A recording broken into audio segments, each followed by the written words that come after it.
to the darkness, you give hope, you restore every heart that's broken.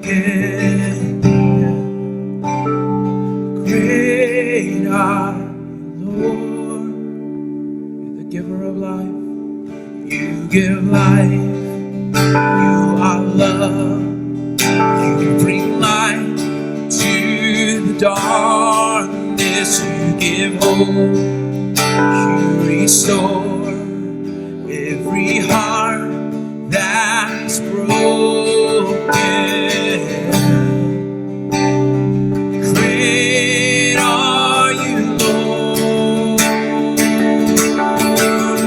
It's your breath in our lungs, so we pour out a praise, pour out our praise. It's your breath in our lungs, so we pour out a praise to you only.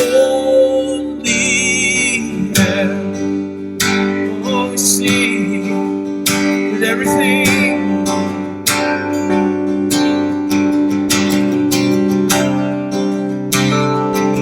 Everything,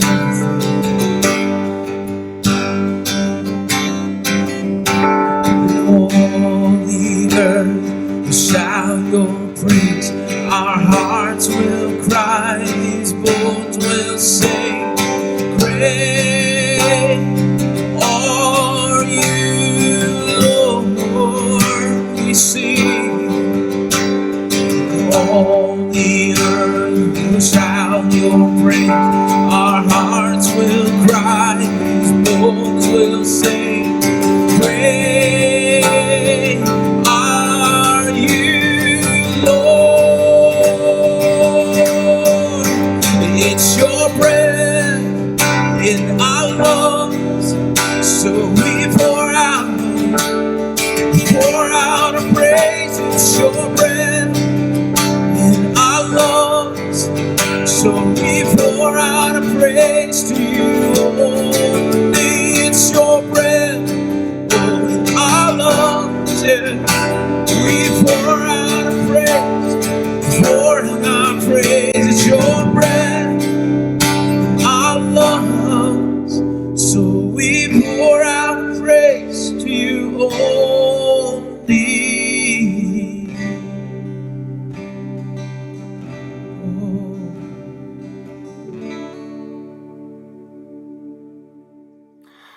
Hi, my name is Chris or Cly, and I do youth at Living Hope. And I just wanted to share a story with you today from John 13 about feet washing.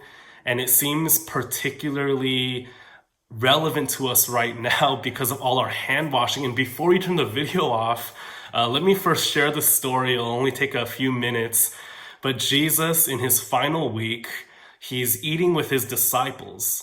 And one of these nights, he gets up in the middle of their meal, grabs a towel, a basin of water, gets down and begins to wash the feet of his disciples. And they were shocked by this because feet washing was reserved for the lowest serving class. But Jesus, in his humility, served those around him, even Judas, who would eventually betray him. See, what Jesus is teaching us in this story about feet washing is when every other religion has a God who demands service, our God, Jesus, he's showing us that we have a God who serves us. See, before I got married, before I proposed, people were asking me how I was going to ask the big question. And one of my friends who's a pastor, he said, yo, I have a great idea. You can steal this, you can use this if you want. But what I'm gonna do when I propose is I'm gonna get down on one knee, then grab a towel and a basin of water. I'm gonna wash her feet and then propose to her. And he's like, yeah, what do you think? And I said, that's a great idea for you. You know, I'm good on that. And I thought it was really weird. And then fast forward a few years, I had the privilege to actually officiate a wedding.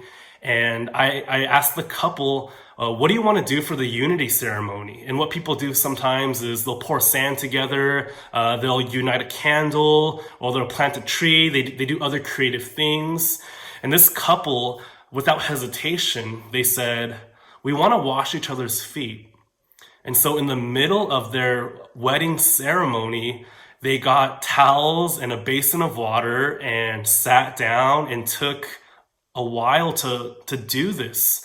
And it was actually a very beautiful and moving act of service and humility and love. See, what Jesus does for us is he's trying to teach us that he is a different type of God and king and ruler. He's even teaching Peter in this story that I'm not just washing you physically. What I'm doing is I'm going to wash you spiritually.